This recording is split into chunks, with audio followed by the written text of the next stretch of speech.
جب موسیٰ نے اپنی قوم کے لیے ہم سے پانی مانگا تو ہم نے کہا کہ اپنی لاٹھی پتھر پر مارو. انہوں نے لاٹھی ماری تو اس میں سے 12 چشمے پھوٹ نکلے اور تمام لوگوں نے اپنا اپنا گھاٹ معلوم کر کے پانی پی لیا.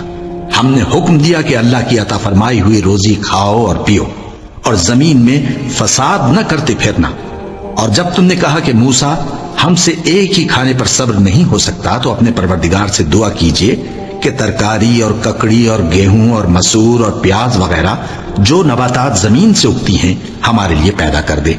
انہوں نے کہا کہ عمدہ چیزیں چھوڑ کر ان کے بدلے ناقص چیزیں کیوں چاہتے ہو؟